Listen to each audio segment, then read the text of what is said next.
Assalamualaikum warahmatullahi wabarakatuh. Kembali lagi dengan saya Andit. Di dalam video kali ini saya akan menjawab komentar-komentar yang sudah dibuat oleh teman-teman di dalam komentar YouTube saya. Jadi saya sudah pilih ya komentar-komentar mana mana saja yang akan saya tanggapi dan akan saya beri penjelasan. Baik teman-teman, jadi di sini saya bukan orang medis ya dan saya juga bukan orang kesehatan. Saya adalah mantan penderita anxiety. Jadi akan saya coba tanggapi ya komentar-komentar yang sudah saya pilih ini ya. Baik teman-teman.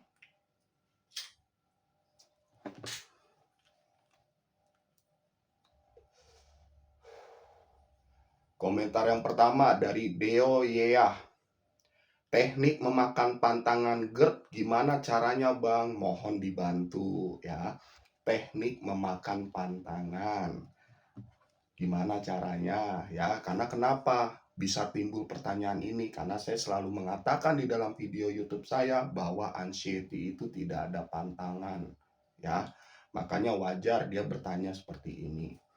Baik teman-teman, saya akan coba dulu. Karena ini pertanyaan terkait pola makan ya, pantangan, saya mau nanya sama teman-teman. Makanan favorit teman-teman apa? Waktu teman-teman sebelum terkena anxiety ya, makanan favorit teman-teman itu apa? Contohnya bakso ya. Kita ambil garis besarnya aja, makanan favorit teman-teman adalah bakso. Waktu sehat dulu ya, sebelum terkena anxiety, pola pikir teman-teman terhadap bakso itu apa? Ya, enaknya, nikmatnya, pedesnya, panasnya.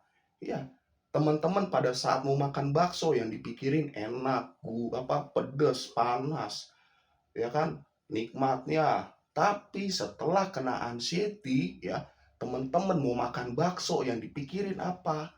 Takutnya, kumatnya, ngeri kambuh, ngeri sensasi, ngeri lambung makin parah. Itu dia teman-teman, harus teman-teman pahami. Jangan salahin baksonya.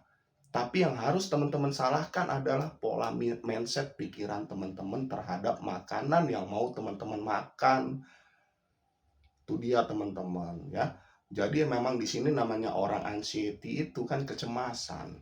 Wajar kalau pola pikir teman-teman itu tidak senormal seperti dulu lagi karena terkait psikis, mental dan kejiwaan. Jadi teman-teman wajar yang sudah mantang makanan, terus jadi anxiety terhadap makanan, jadi takut makanan, takut minuman, itu dia. Contoh besarnya seperti ini teman-teman. Teman-teman makan sarapan pagi, selesai sarapan, teman-teman itu makan apa namanya eh, mangga, misalnya buah mangga. Selesai makan ya teman-teman, terus makan buah mangga. Ah, terus sambil santai menjelang siang, teman-teman buka grup Facebook ya. Di dalam grup Facebook itu ada yang mengatakan ternyata buah mangga itu tidak baik untuk lambung, bisa mengundang asam lambung berlebih. Wah, teman-teman baca itu. Setelah dibaca ya, nanti ada istri atau orang tua ngidangin lagi mangga, teman-teman gak berani makan. Karena sudah terekam di dalam pikiran teman-teman, mangga itu bisa memicu asam lambung berlebih. Padahal pada saat pagi-pagi, teman-teman makan buah mangga nikmat. Tapi setelah membaca bahwa mangga itu tidak boleh, dilarang untuk penderita asam lambung, teman-teman jadi takut. Itulah anxiety. Jangan pernah teman-teman salahkan makanannya. Yang harus teman-teman salahkan adalah pola mindset pikir teman-teman terhadap makanan. Orang anxiety itu tuh nggak ada pantangan teman-teman. Ya, makan apa aja silakan, yang penting jangan berlebih. Makan itu didasari kenikmatan, ya disyukuri, bukan ditakutkan. Itu dia ya. Jadi kamu kalau mau makan, udah tahu nih mau ini makanan pantangan ya, diatur pola pikirnya.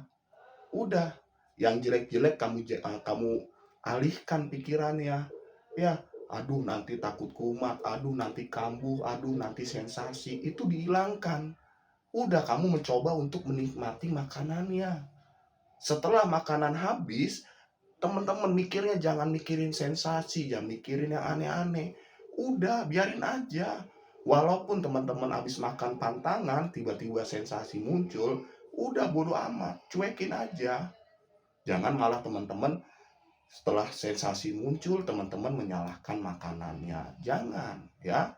Jadi teman-teman yang mantang di sini juga banyak yang merasakan sensasi kok. Ya, siapa di sini teman-teman yang sudah mantang tapi tetap merasakan sensasi? Pasti merasakan.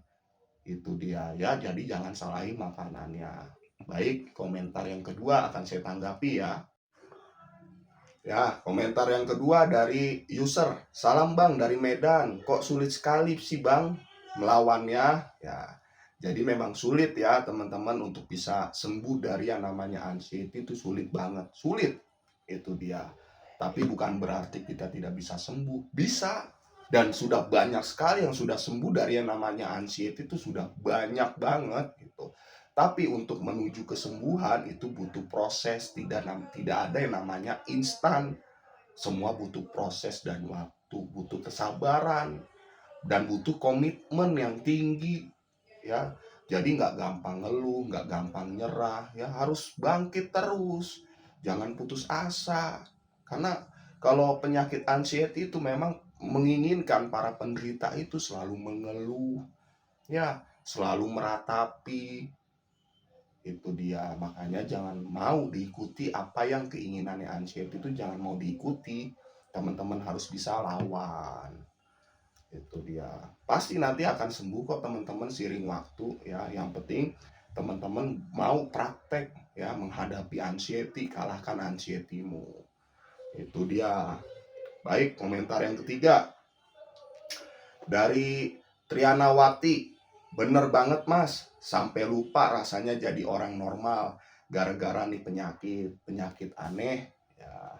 Jadi memang anxiety itu ya, makanya saya selalu katakan kepada teman-teman, untuk sembuh dari anxiety salah satunya harus bisa memperlakukan diri senormal mungkin. Karena orang anxiety itu ya, itu tingkah laku, perilaku, pola pikir, pola hidup itu nggak seperti orang normal. Nggak seperti orang normal, aneh ya. Mohon maaf, bukannya saya ngejelek-jelekin, enggak. Memang seperti itu. Jadi orang anxiety itu selalu berperilaku seperti orang aneh. Jadi mau sembuh dari anxiety, kamu harus bisa berperilaku senormal mungkin seperti dulu lagi.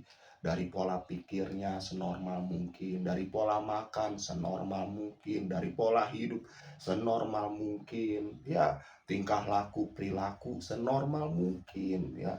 Jangan diikutin. Anxiety itu memang selalu membuat penderita itu dibikin seperti orang tidak normal, seperti orang tidak normal ya. Makanya teman-teman harus semangat ya, harus semangat. Baik, komentar berikutnya dari Rizal Saleh. Betul sekali ini, luar biasa kalau mau sholat berjemaah di masjid, perasaan mau lari dari barisan. Bahkan saya pernah sholat di rumah baca Al-Fatihah aja, saya tidak hafal ya. Itu dia. Jadi memang ya, Mas Rizal harus sabar.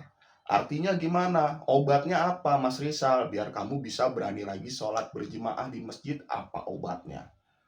Apa perlu Mas Rizal mantang makanan biar berani lagi sholat? Kan tidak.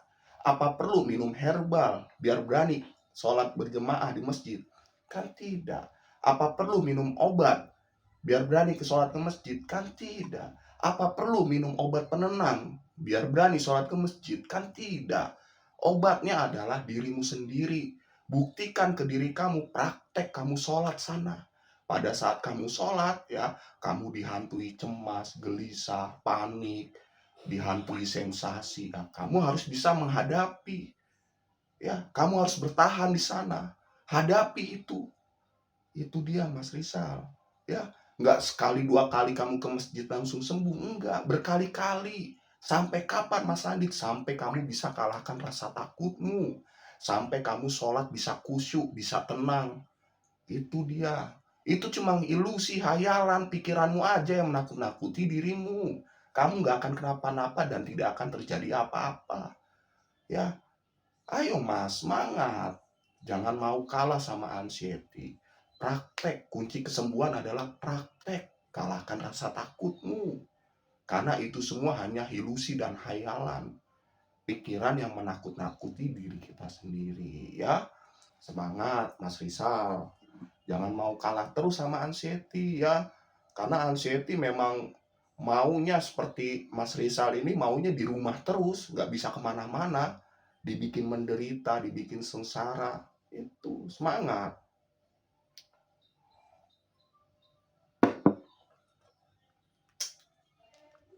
Baik, komentar berikutnya. Dari Marjan Keno. Terima kasih Bang, saya akan mencoba. Udah capek di rumah terus. Teman-teman saya mikirnya saya udah tobat, tidak mau nongkrong lagi, padahal hati ini ingin sekali seperti dulu lagi. Ya, Mas Marjan, semangat ya. Karena kenapa Mas Marjan? Sama, saya juga seperti Mas Marjan, seperti mindset pola pikirnya ya, ketakutannya sama. Saya dulu hobinya nongkrong, begadang, ya. Nongkrong dan begadang. Setelah kena anxiety, kita cuma bisa ngelamunin, ngelihat temen nongkrong ya, cuma meratapi, ya Allah kok enak banget teman-teman nongkrong. Itu kenapa saya kok nggak bisa. Itu dia begadang, padahal saya dulu begadang, hobinya nongkrong begadang, kok sekarang nggak bisa. Kenapa? Bukannya kamu nggak bisa mas, kamu bisa sebenarnya. Bisa. Yang bikin kamu nggak bisa adalah pikiranmu sendiri, mindset pola pikirmu. Sekarang saya tanya, emang kamu kalau nongkrong kenapa? Kalau begadang kenapa? Ya, karena ini kamu sendiri yang nakut-nakutin. Ya, pada saat kamu buktikan kamu nongkrong, ya, kamu datang gabung sama teman-temanmu nongkrong. Pasti nih anxiety ya, dibikin kamu gelisah, nggak nyaman, nggak tenang. Ya, mencekam. Belum ditambah sensasi, keringet dingin, jantung berdebar, deredek badan. Itu, pengennya cepat pulang. Itu dia mas, sebenarnya yang harusnya kamu kalahkan itu anxiety-mu dan sensasimu. Kamu harus praktek, buktikan terus, latih terus. Nongkrong-nongkrong, kamu buktikan ke diri kamu, nongkrong gak akan kenapa-napa dan tidak akan kenapa-napa. Karena beratnya sembuh dari anxiety itu, kita penderita pada saat kita mau bangkit ya, bangkit melawan anxiety ya, contoh kita mau bangkit, mau bisa nongkrong lagi. Pada saat kita mau nongkrong, kita dihajar anxiety, dihajar sama sensasi. Ya, kalau mental kita nggak kuat, kita nggak akan berani nongkrong lagi. Kita kalah, nggak berani nongkrong lagi, trauma. Makanya dibutuhkan mental yang kuat untuk bisa melawan anxiety. Orang yang praktek ya, orang yang praktek melatih, melawan aja berat. Apalagi orang yang cuma kerjanya ngeluh. Ngeluh, manja, cengeng ya. Cuma bisanya berteori. Ya, terlalu banyak teori tentang anxiety, terlalu banyak, bebel jadinya. Prakteknya nggak mau, maunya teori aja. Susah. Orang yang mau bangkit, melatih, melawan, praktek aja sulit, jatuh bangun. Itu ya. Udah nggak apa-apa, kamu nongkrong-nongkrong lagi ya. Begadang-begadang lagi. Yang penting apa? Bahagia. Seneng. Lebih baik kamu nongkrong, ketawa-tawa, happy-happy, begadang ya kan, daripada kamu di rumah cuma bengong, meratapi nasib, meratapi penderitaan, mikirin penyakit. Obatnya sebenarnya cuma bahagia, seneng. Obatnya bagaimana caranya bisa melupakan anxiety, itu obat sebenarnya. Anxiety itu nggak, jangan diinget-inget, lupakan. Ya, itu. Ayo semangat ya. Jangan mau kalah. Pokoknya apa yang kamu takuti, kamu hadapi terus. Praktek terus. Sampai kapan? Sampai kalah rasa takutmu. Ya, sampai kamu bisa tenang, nyaman nongkrongnya, happy begadangnya, nongkrongnya. Itu. Ya, semangat Mas Marjan. Komentar selanjutnya. Taikau. Pantangan makanan itu perlu bro. Temen saya nggak ada takut-takutnya saat dia minum kopi, nggak pakai lama langsung sesek. Tapi dia nggak percaya ngopi bisa buat dia sesek. Besoknya dia coba kopi lagi, langsung UGD. Nah, ini dia nih komentar dari Taiku. Sekarang saya tanya ya, mindset kembali lagi. Saya nggak tahu mindset dia pada saat minum kopi seperti apa. Ya, sekarang dia mau mindset mau minum kopi, dia katanya nggak punya ada rasa takut. Ya dihajar sama sensasi. Karena kenapa? Orang anxiety itu dihajar dari dua hal. Anxiety-nya nggak ada, dia nggak punya cemas, dia nggak punya takut, dihajar sama sensasi. Ya, dia nggak punya rasa takut, nggak ada rasa sensasi, nggak ada segala macam yang dirasakan di badannya, dihajar sama anxiety. Dua hal itu. Ya, jadi kalau minum kopi, minum-minum aja, sensasi muncul, bodoh amat. Minum kopi, minum-minum aja, anxiety nyerang, bodoh amat. Emang ada apa? Memang kamu kalau minum kopi kenapa? Nggak kenapa-napa.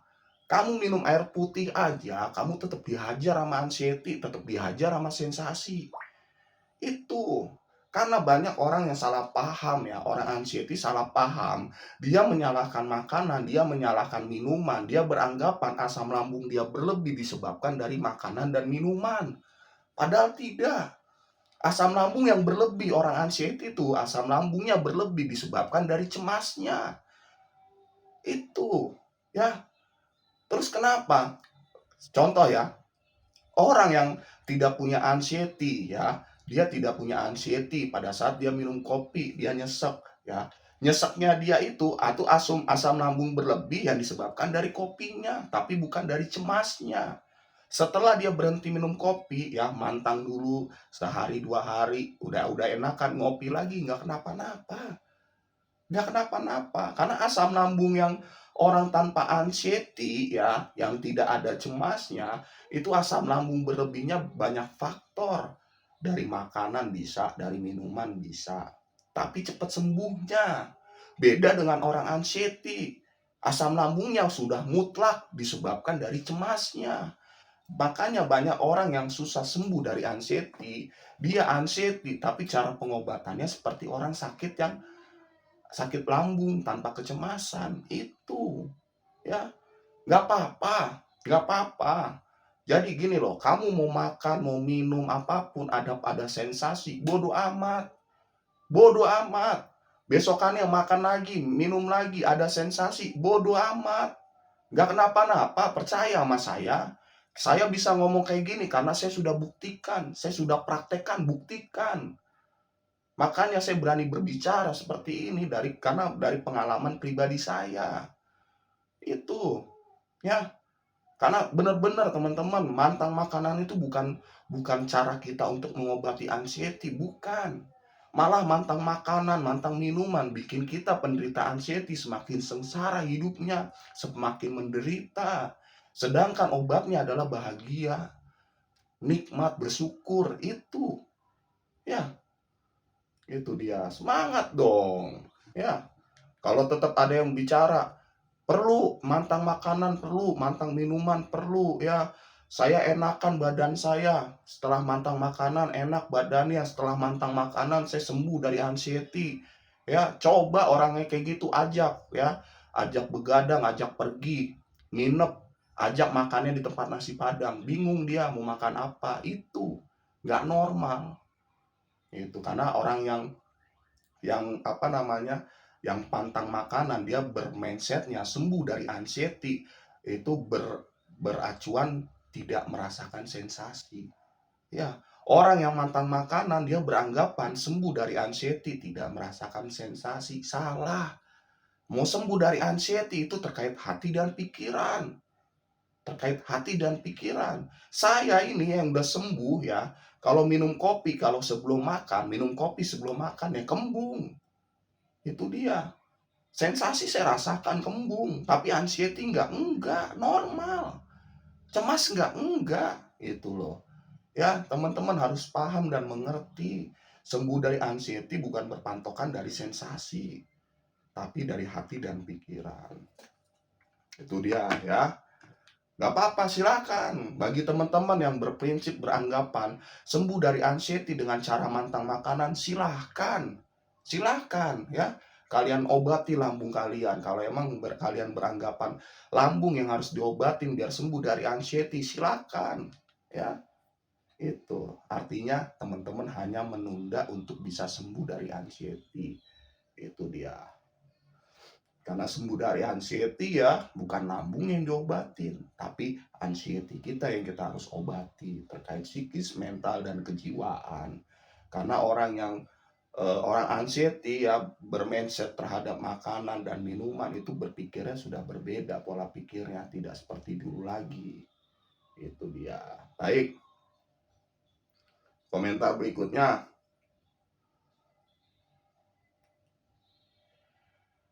Dari Supriyanto, Mas Andi, aku hampir 5 tahun Mas.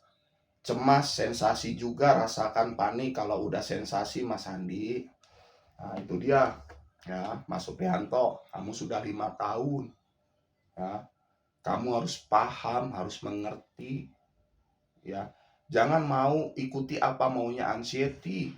Kalau kamu ikuti maunya anxiety, bukan 5 tahun, selamanya. Anxiety, kita nggak bisa kalahkan anxiety. Selamanya kita diselimuti rasa takut. Selamanya kita dihantui anxiety. Hidup cuma diisi mencekam aja. Cara satu-satunya apa? Ya kita lawan, kita hadapi anxiety. Jangan mau kita anxiety. Anxiety itu terkait psikis, mental, dan kejiwaan. Makanya kita perbaiki mental kita. Kita tata kembali mental kita. Ya, memang nggak mudah kita memperbaiki mental sekaligus kita dihajar sensasi. Itu dia. Makanya saya selalu katakan sama teman-teman terkait sensasi dari ujung kepala sampai ujung kaki, bodoh amatin. Fokus kalian saat menata mental kalian. Ya, bukan malah kamu malah jadi bukan menata mental, tapi kalian malah fokus ngobatin sensasi. Jangan. Ya, jangan. Yang harus kalian fokuskan adalah obati mental kalian, yaitu sensasi bodoh amat. Jangan malah kalian malah ngobatin sensasi membodoh amatkan mental. Kebalik itu, makanya nggak ada yang bisa sembuh. Kalau seperti itu nggak akan ada yang bisa sembuh. Ya, yang harus diobati adalah mentalmu. Bangkit dari keterpurukan. Mau sampai kapan Mas Supriyanto? Kamu sudah 5 tahun. Ya, udah ketahuan ke orang yang lama-lama itu udah ketahuan pola pengobatannya seperti apa, udah ketahuan sama saya. Ya, udah ketahuan. Saya bisa bicara karena saya juga mantan penderita. Orang yang lama sembuhnya, dia metode penyembuhan yang seperti orang sakit lambung, yang diobatin lambung, yang diobatin sensasinya, itu aja. Mentalnya nggak diobatin, makanya mereka nggak sembuh-sembuh. Itu dia ya. Biarin aja. Jadi kalau orang anxiety itu bukan untuk kita berdebat, enggak. Orang anxiety itu kan memang orangnya keras kepala ya. Mereka punya prinsip, ya. Pola pikirnya juga berbeda dengan orang normal. Itu dia, ya. Nggak apa-apa. Saya hanya coba memberi penjelasan dan pemahaman aja. Diikuti silahkan, nggak diikuti ya sudah, nggak apa-apa. Kan kalian sendiri yang menjalani hidup, ya. Semangat Mas Supriyanto. Oke, komentar berikutnya dari user. Saya nggak mantang bang, tapi saya radang tenggorokan. Gimana solusinya? Dari user ngomong, saya nggak mantang, tapi saya radang tenggorokan. Gimana solusinya? Nah, ini pertanyaan orang anxiety ya. Pertanyaan orang anxiety seperti ini.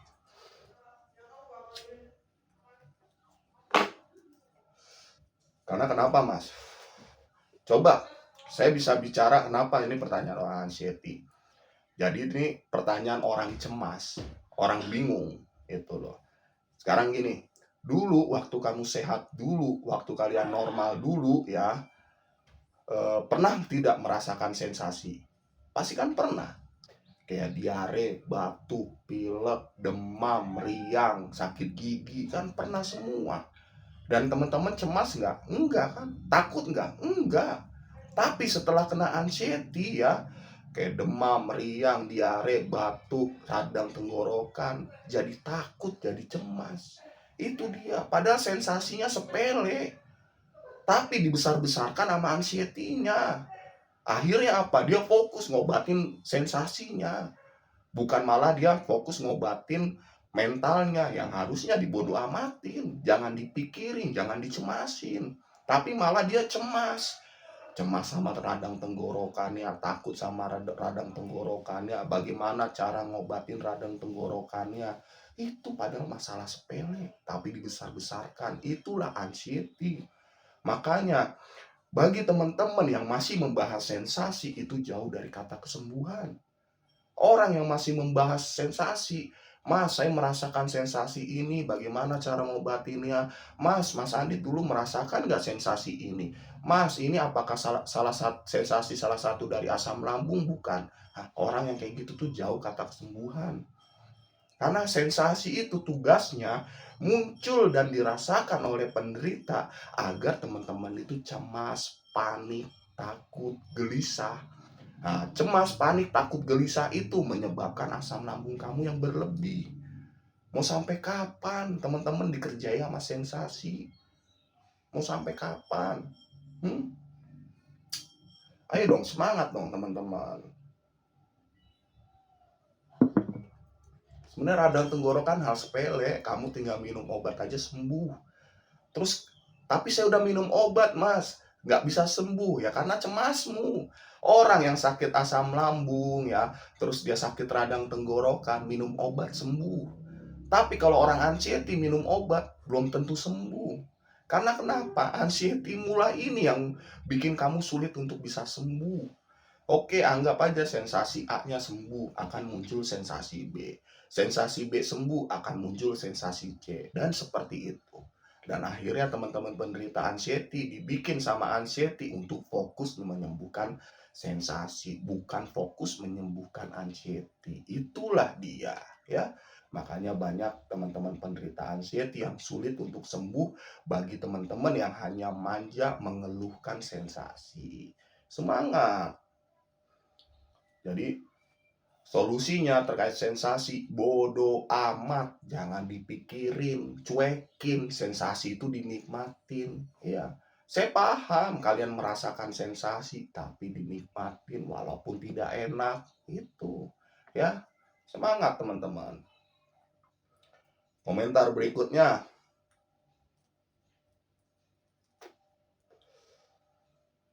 Rama Tungkal.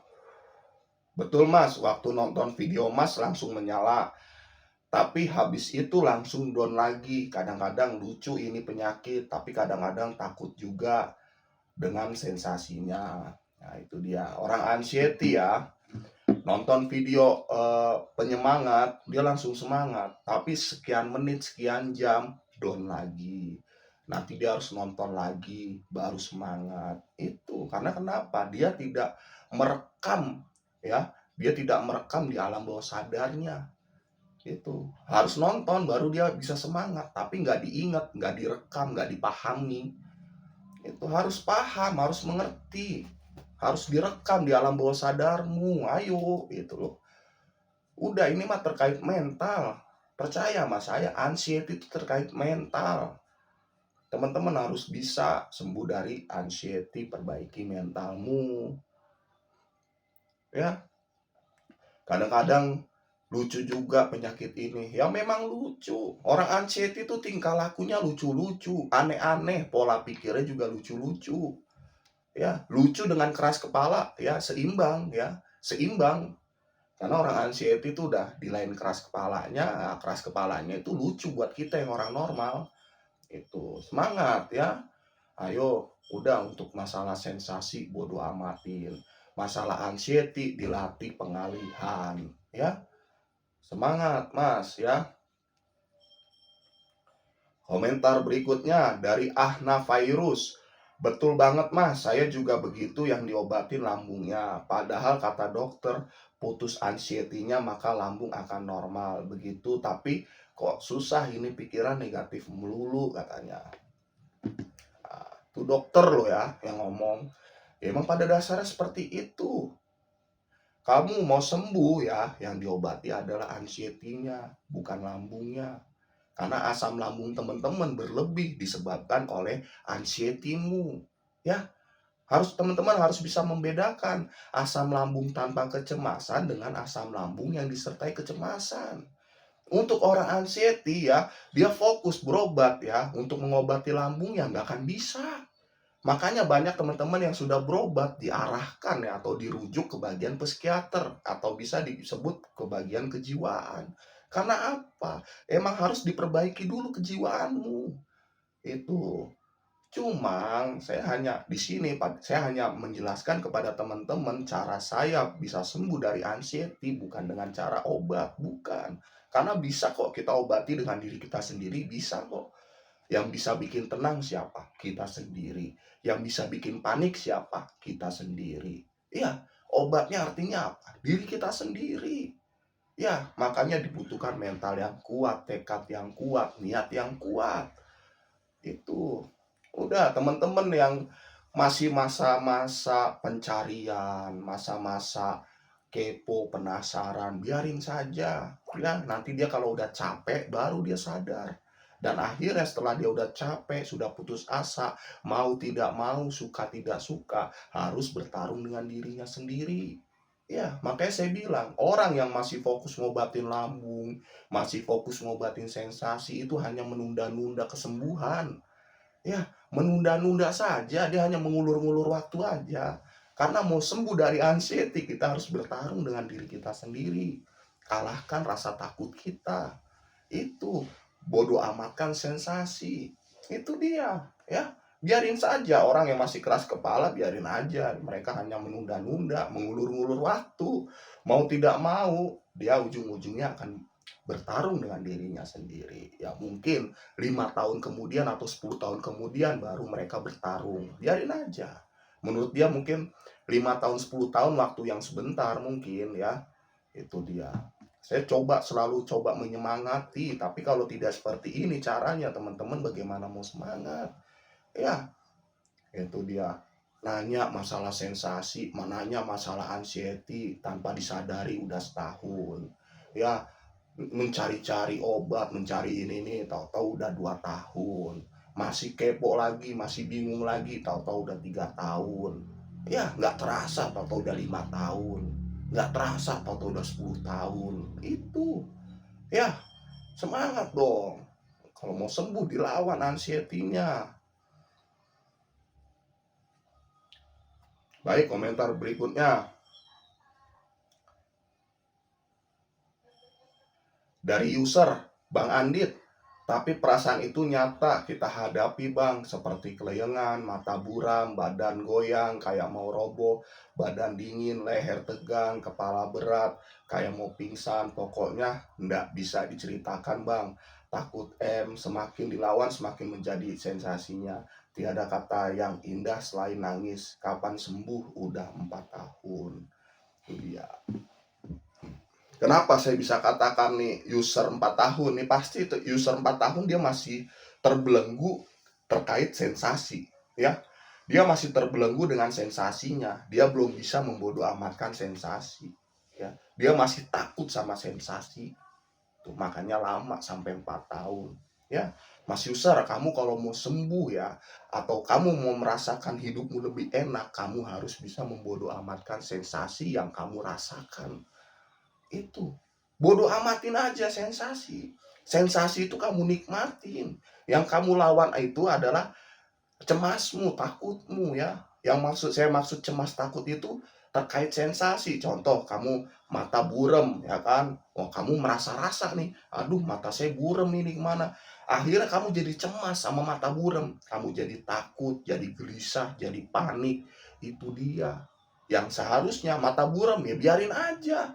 Terus kamu latih mindset pola pikirmu, jangan takut, jangan cemas, jangan panik.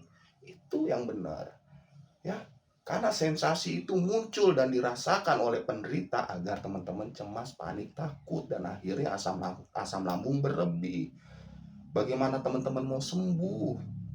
Ya, udah, masalah sensasi itu biarin aja, bodo amatin, dilatih. Memang sulit ya, sulit. Saya paham.